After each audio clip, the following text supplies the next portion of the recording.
My name is Stephen T. Fryn, and you're listening to the Diplomatic Airwaves, the podcast series of the Embassy of Ireland in Addis Ababa. Amidst the abundance of the modern world, it can be all too easy to forget that hunger and malnutrition remain some of the greatest humanitarian challenges of our age. Ireland, for one, should not forget this. Ireland is a nation whose history has been marked by famine, and the very lived experience which has informed and shaped the work of Irish Aid and its partners in Ethiopia. Today we're going to have the privilege to hear firsthand from two people inside one of those Irish NGOs working on the ground in Ethiopia with some of the world's most vulnerable people in the fight against hunger. Whatever it takes is the mantra of Concern Worldwide, and today we're going to learn what exactly it takes to run a humanitarian programme in Ethiopia. It's my great pleasure to welcome today as one of our guests on the podcast, Country Director for Concern Worldwide Ethiopia, Austin Kennan, and Programme Director for Concern Worldwide, Suzanne Flood. Suzanne, Austin, you're both most welcome. Thanks very much for joining us. Thank you very much. Thanks so much, Stephen. It's great to be here. Yourselves as well. Austin, I know you're calling in from us today in Addis Ababa, and Suzanne from Malawi, both interesting places far away from home in Ireland. Tell us, how has your lives led you to where you are today? Yeah, maybe I'll start and Suzanne might come in. I started out after leaving college. I got various jobs in finance, but I always had this desire to travel to different kind of places. I didn't really have the feeling to go to Europe and the States. I wanted to go somewhere totally different. And Africa was always fascinating to me. So I had the huge luck. I was really lucky to be able to go to the Gambia with APSO. APSO used to be a volunteer sending agency, 100% funded by the Irish government. And I was there for 5 years. And during that time, my work was directly working with people living in coastal communities who made their living from fishing and agriculture. So really right on the ground with people and living in their community. And then also had the honor and privilege to work with women's organizations who were trying to actually improve the livelihoods of women in particular, but also their families. So that really changed my life, actually. So when I came back to Ireland after that, I wasn't really the same. I wanted to stay in that kind of way of working. So I worked with a few different NGOs in Ireland and the UK, but I ended up with Concern Worldwide in 2004, and I've been here ever since. I mainly, for about nearly 20 years in Ireland, I was based in the Irish head office, and I was supporting country programs across Africa and Haiti as well, in different roles. And then I had the good fortune again to take up the country director role in Sierra Leone first, and then I ended up here in Ethiopia. So that, in short, is how I ended up here. 20 years in short. Yes, not so short. Suzanne, can you beat that? Oh, not at all, of course. What a career. So for me, I started in Ireland. I studied social work, social science in UCD.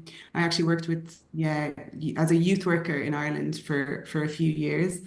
And maybe similar to Austin, I always had a draw to organizations like Concern or Trócaire, and just fascinated by the kind of, I suppose, legacy of growing up and trying to understand, our history as a country in terms of overseas support, and then how to get into it. And I ended up then choosing to do a master's in development studies in UCD.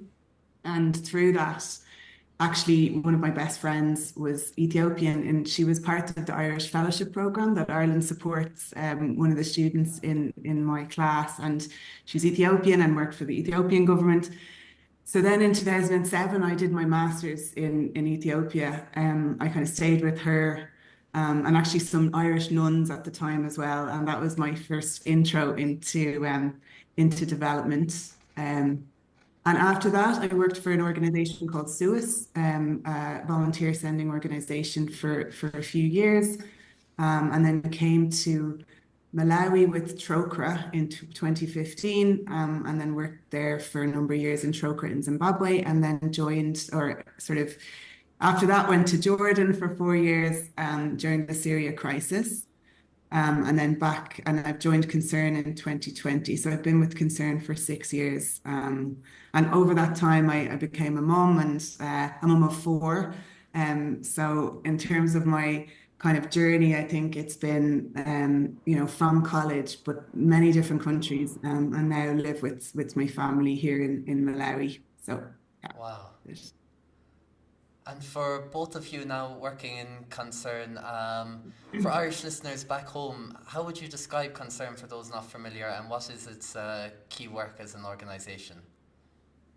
Yes, no, so Concern Worldwide has existed since 1968, and I think it speaks to kind of the history tradition of Ireland and the experiences we went through, because it was set up by people who saw on their television screens and in the news what was happening in Nigeria at the time. There was this huge crisis, the Biafra crisis, and people were starving. So they actually set up a short-term intervention as a way to respond to that. And then it grew from there. So it developed from a very much a voluntary type small organization into what it is today. So, it has about 4,000 or 5,000 people worldwide. It is budget of over 200 million. It's quite big. It works in about 24, 25 countries. And I suppose mainly in Africa and Asia.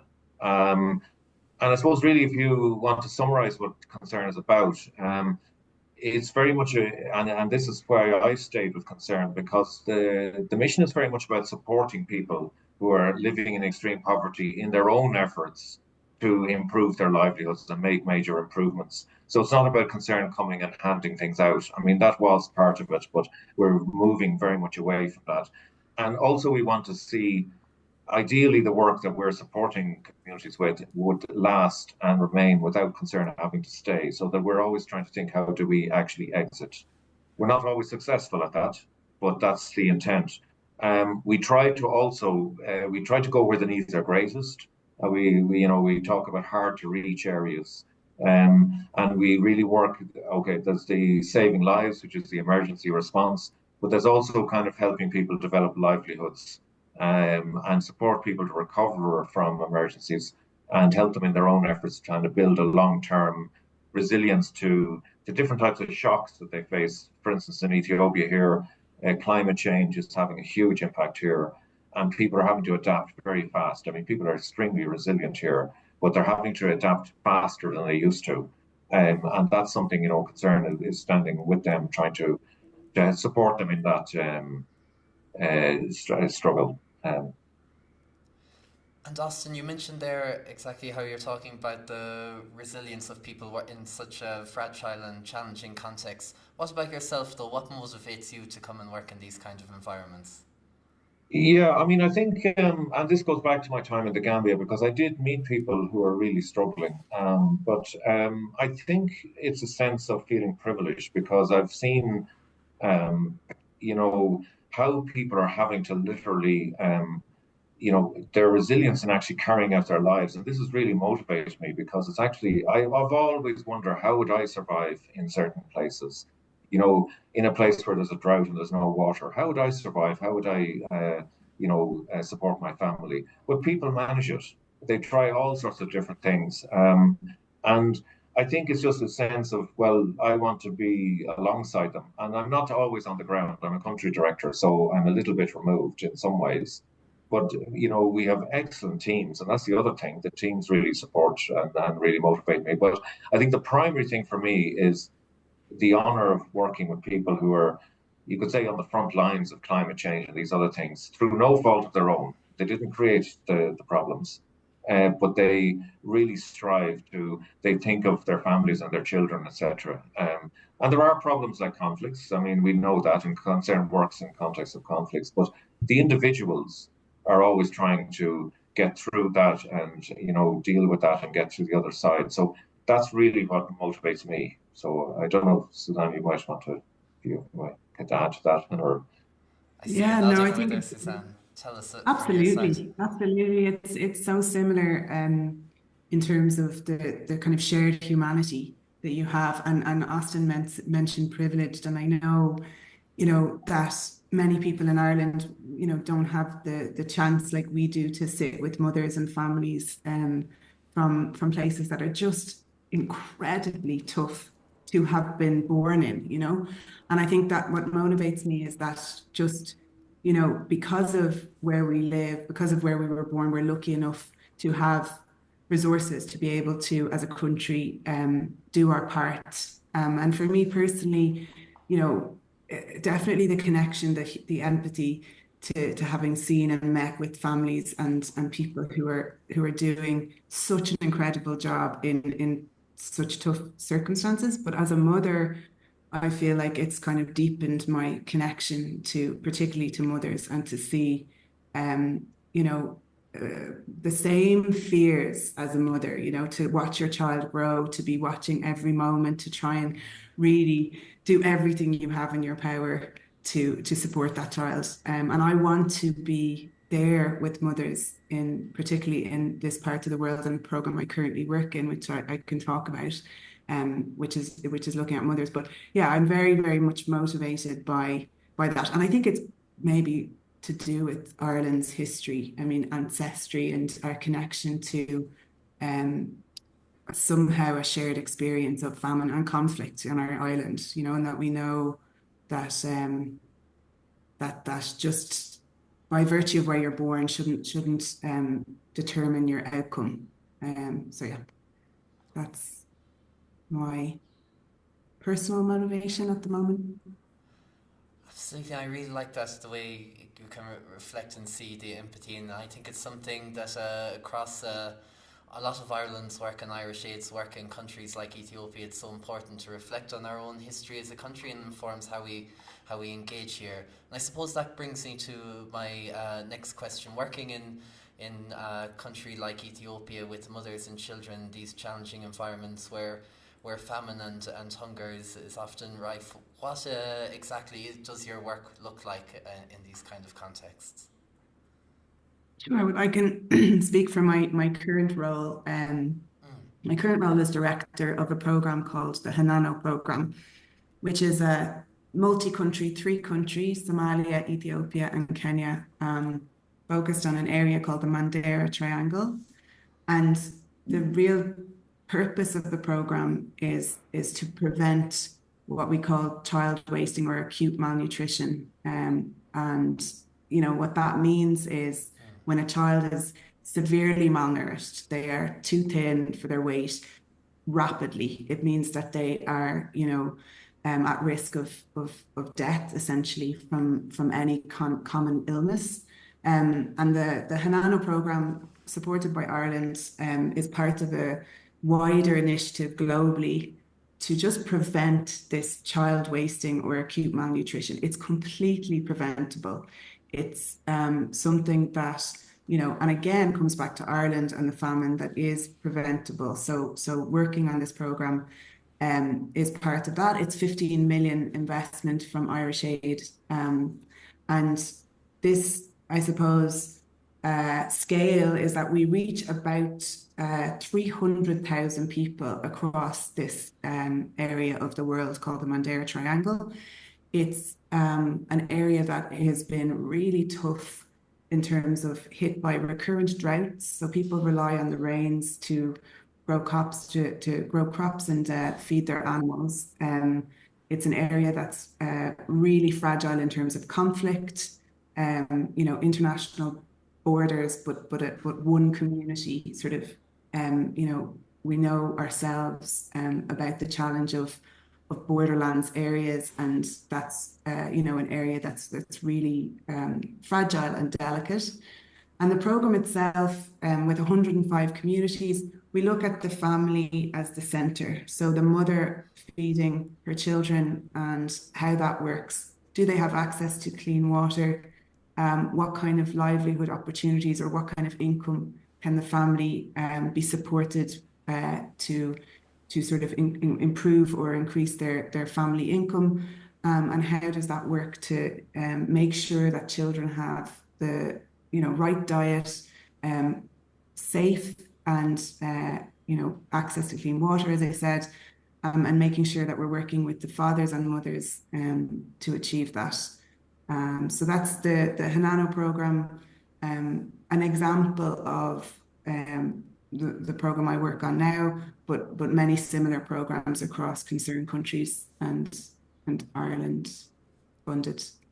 Yeah, and you know what I love about the Hanano program in particular, Suzanne, is how I think inclusive it is, taking in so many different approaches. When it comes to tackling hunger or malnutrition, why do you think it's important to have that kind of broad spectrum, bringing in work on gender and climate change at the same time? How does that help you in the fight against hunger down the Mandera Triangle? Yeah, thanks, Stephen. I mean, I think it's really an important point, because for those not working in this field, historically there have been, and maybe even in Ireland, you can see siloed responses to a problem. So you might have a health response, or you might have, an infrastructure response or a water response.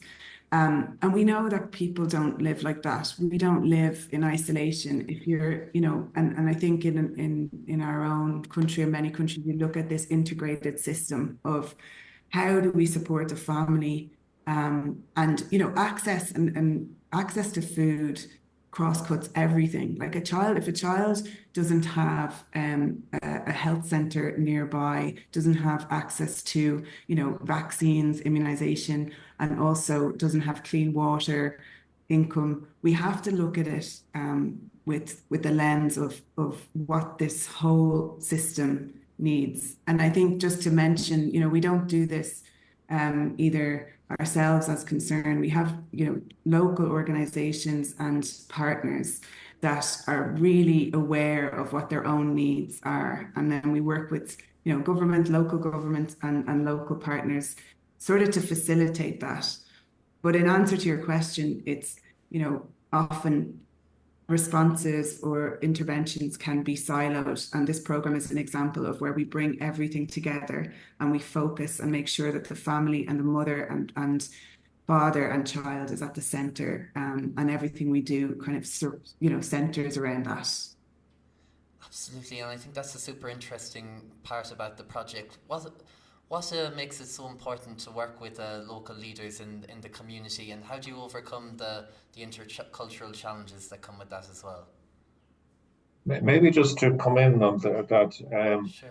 one of the things I was just thinking about there, I was just reflecting actually on the journey that Concern has made since, since it came to Ethiopia, which is like around 1974, a long time ago.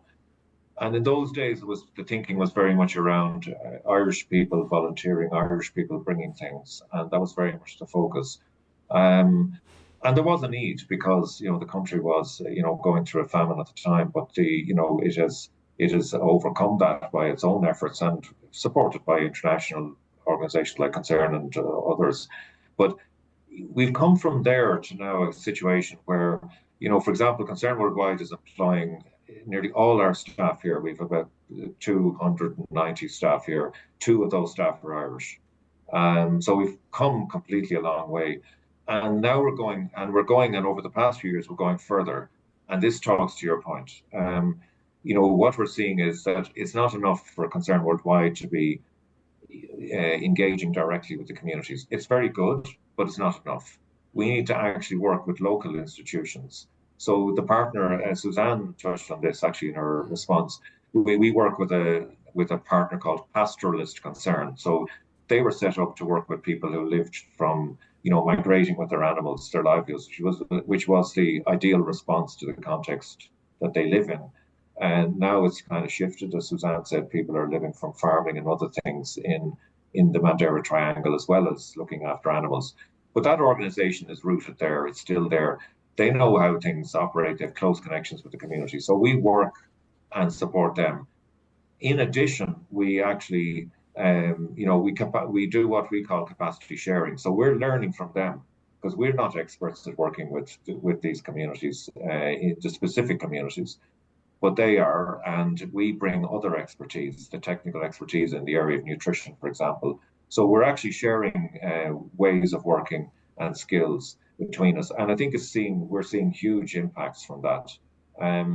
And then we also are engaging directly with the local leadership and the local community institutions, because at the end of the day, if the communities don't own the work we're doing, it's useless. We're going to be coming back next year. If the communities own it and they hopefully learn something from us, we learn from them to take elsewhere. That's the best way to go forward. And that's what we're really trying to do. And in fact, we're developing our country strategy this year, and we want to really learn from the Hanano project to actually improve this further. We want to actually bring this kind of approach into every single program we're doing, with a view to concern perhaps exiting, and then local national institutions or local institutions taking over. That's the way forward. So that's to put it short. I don't know, Suzanne, do you want to add anything to that? No, I think you did it really well. I think just it comes back to, and this is, we work with all local partners in Hanano. So on the Ethiopia side, Pastoralist Concern, and then an organization called Reseda on the Kenya side, and Lifeline Ghetto on the Somalia side. And like Austin said, it's about sharing, it's about respect and empathy and sort of shared humanity, that we have something to offer, hopefully to bring to the table, but we're also very much learning, and that two-way partnership is really important.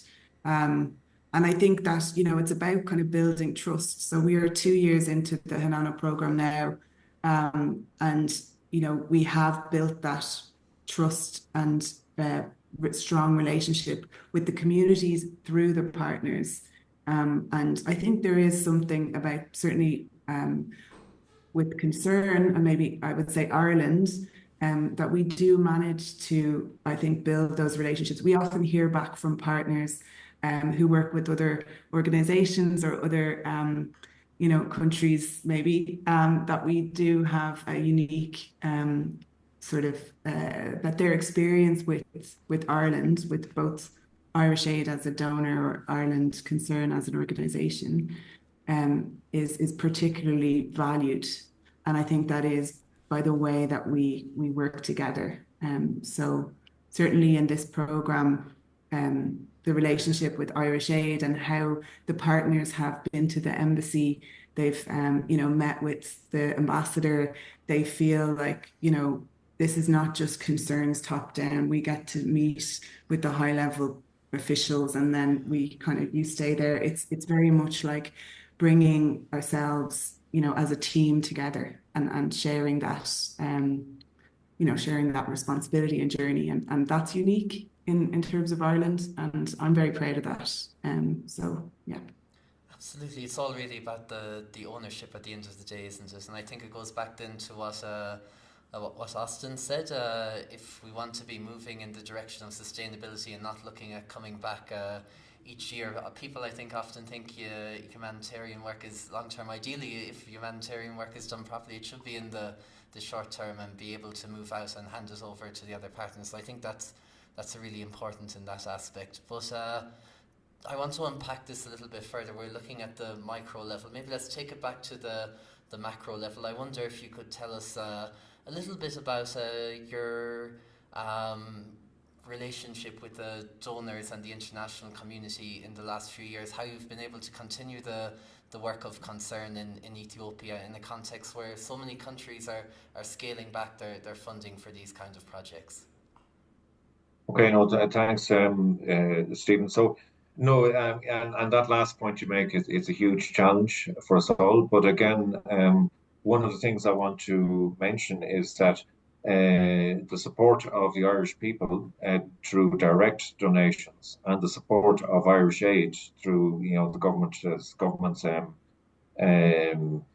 development program and humanitarian support program, those have been hugely useful for Concern worldwide, and I would say other agencies which have head offices in Ireland as well.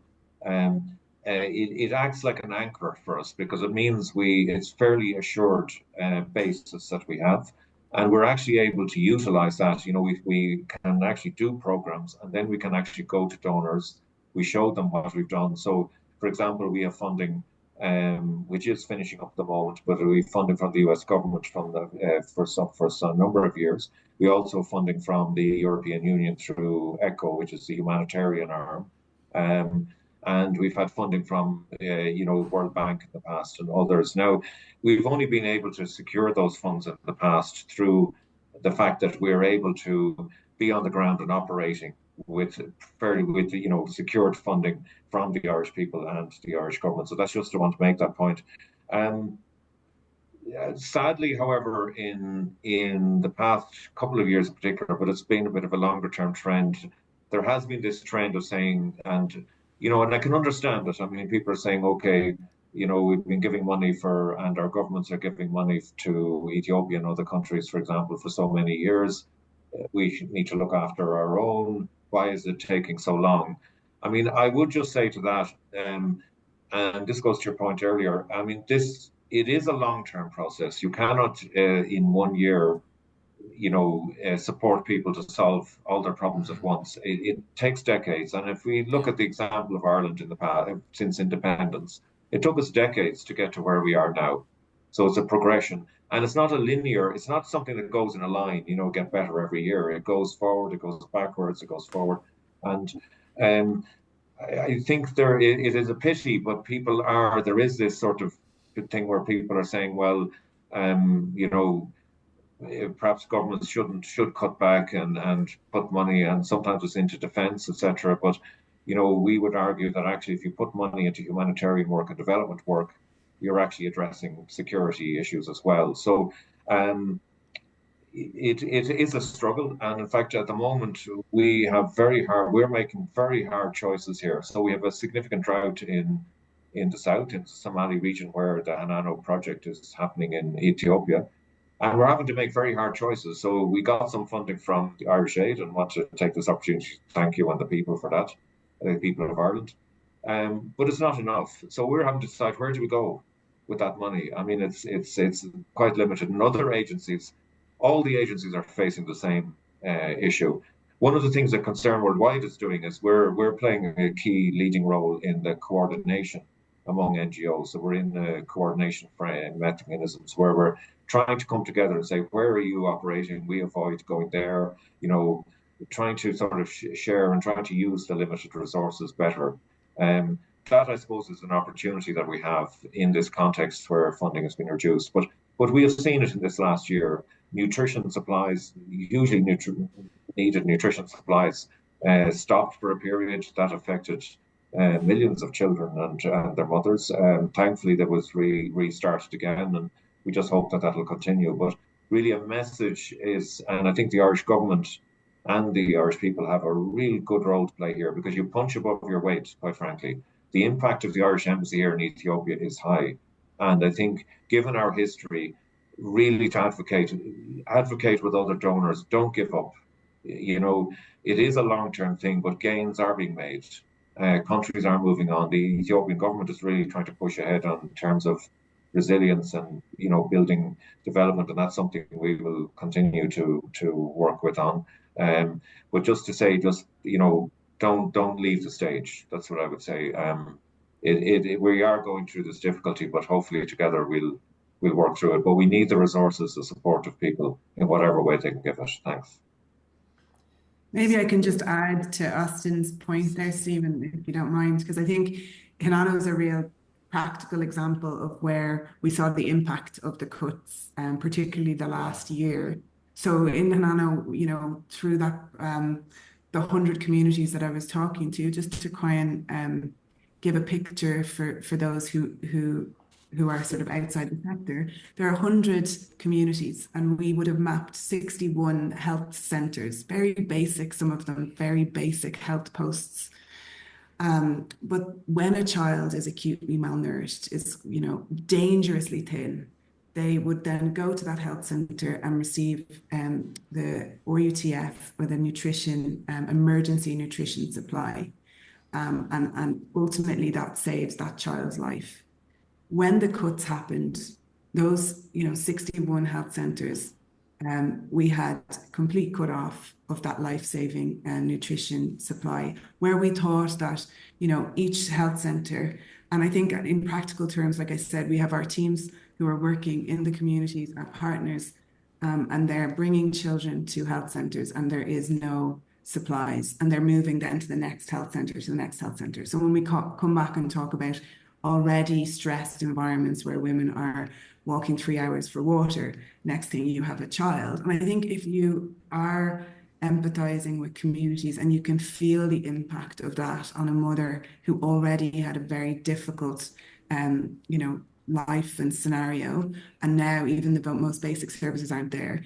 Thanks to the Irish government and the Irish people, like Austin has said, we were able to get those supplies down to the health clinics. That's because we were able to communicate this is the need, and encourage other donors, the UN. And it's not just about the money that you provide, it's about our influence as Ireland. And honestly, any country I've been in, and Austin mentioned it, the role of the embassy, the role of organizations like Concern, collectively convincing others, giving information, having those conversations and saying to the UN, this is the reality on the ground. We need to do this, this, and this. We need to work together. We are excellent at that as Ireland and as an Irish community, I think. And I know Neil Richmond, our Minister for Development, was in Kenya last year when the cuts happened when the US cuts were just kind of unfolding. And his message to the Irish people, the diaspora, but also the Irish, the wider development community, was that Ireland will not back down. We will not reduce our aid. And even though relatively it may not be as big as other donors, the impact of that has been huge. And I think the convincing and the talking and the diplomatic role of working with others to support those mothers this year, real tangible impact. All of the health centres in those areas in Ethiopia were replenished as a result of Irish aid's flexibility and support. So yeah, just to give that example. Maybe just to add a point, if I could, and this is maybe just speaking in terms of Ireland. We know there's poverty in Ireland. We only have to see the homeless figures, the homelessness on the streets of Dublin, for example. And sometimes, I was asked by somebody, they said, look, they said, well, why should we give money to Concern? I'm giving money to, help address homelessness here in Dublin. And I said, that's great. I said, keep doing that. They thought I would say to them, no, you should give your money to Concern, that I would compete and say, oh, no, but the situation in Ethiopia, or Sierra Leone at the time, actually, is worse than Dublin. But I'm not going to say that, because poverty is poverty is poverty. And as Suzanne has well said there, I mean, it affects everybody who's affected by it. I won't say equally, but, the pain, the trauma is in some ways is, it's equally felt if you're a poor person in Ireland or a poor person elsewhere. Maybe the material things are different, but the trauma is there. And so if somebody is supporting in Irish NGO, there's no competition. What we would say is, though, please don't give up the fight and I call it fight, not a violent fight, but it's a fight. Don't give up the fight in terms of standing with and supporting people who are living with extreme poverty, trying to get out of it, trying to deal with malnutrition. Really don't give up that. I mean, to the Irish government and to the people, please support that. Whether or not you're able to give money yourselves, I mean, that's personal choice. But even in conversations, even in discussions, keep that going, because I think it'd be a really retrograde step if Ireland left the stage, and I don't think Ireland is going to, and I think it's playing a huge role. It's a moral role as well as a financial support role. I think the moral role is even more important in some ways. Yeah. Absolutely, and what I think I'll take away myself from this conversation is, as Suzanne said, just on a very practical level, how life-changing this work is, and I want to thank you from the Embassy for the work you're doing in implementing these programs, and we're very proud to work with you in that respect. Before we go or we wrap up, I wonder, is there any other final messages you want to give Irish listeners back home on the work of Concern in Ethiopia? Maybe I'll start, and I know I'll let Suzanne come in. But the main thing, and I've been on a few interviews actually. I was country director in Sierra Leone before, and I have seen firsthand the impact of Irish aid programming, and we haven't talked about Amhara region, which is another region where we've seen people actually progress and get out of absolutely dire extreme poverty. I won't say they're rich, but they're better off than they were. And there's multiple examples, and I've met some people. In fact, years ago, Concern brought in potatoes, apple trees as an alternative crop. It's just an example, and that was with Irish aid funding, and that has really worked. It has actually changed people's lives. They were reliant on one single crop at the time, and they've managed to diversify and change there.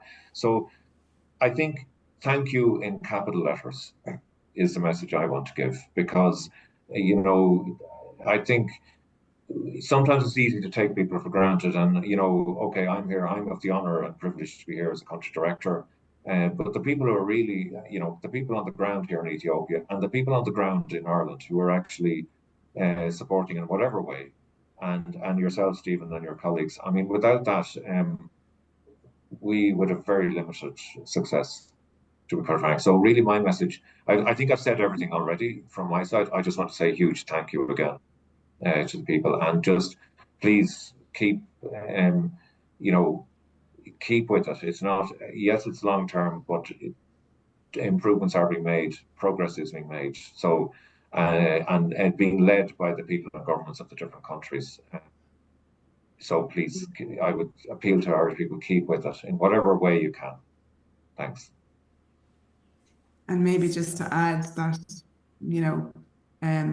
very heartfelt appeal. And Austin and I have worked together for a number of years, and I think feel very similar on that point. I suppose I just want to say to people that, when you hear kind of criticisms of overseas aid, I understand it. People are struggling, like Austin said, we can completely understand it. It's not one or the other.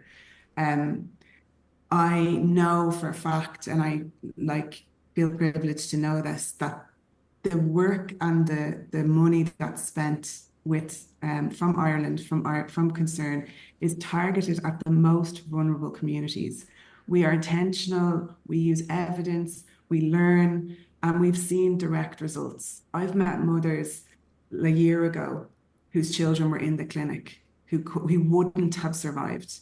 And I've gone the privilege to go back to that household and that at home and see those children running around, playing, seeing a pot of food being cooked and the family surrounding that dinner. I know Irish, a person in Ireland, if they saw that, would find it, difficult to question the impact of the Irish program. I'm lucky to have had that, and the more stories we can tell, the more conversations like this, Stephen. And thank you for giving us the platform to talk about this, because I think that is really it is impactful. And if you can support, great, but also in your words and in your conversations in Ireland, I think to support the Irish program, to support Irish aid, is important. Like Austin said, not just materialistically, but actually through your kind of intention and conversation. And thanks, I suppose, to everyone, and thanks to you, Stephen, for inviting us to chat today. Not at all. I'm just doing my job. But listen, I have to say it's been an absolute pleasure to have you both on, to hear your stories, and to give a platform, as you said, to a very noble and noteworthy organisation that we're proud to support. So thank you so much for your work with Concern Worldwide in Ethiopia, and thanks for taking the time to chat with me today. Thanks very much, Stephen. Thank you for listening to Diplomatic Airwaves, the podcast series of the Embassy of Ireland in Addis Ababa. Episodes are released every Friday. You can listen on ireland.ie or wherever you get your podcasts.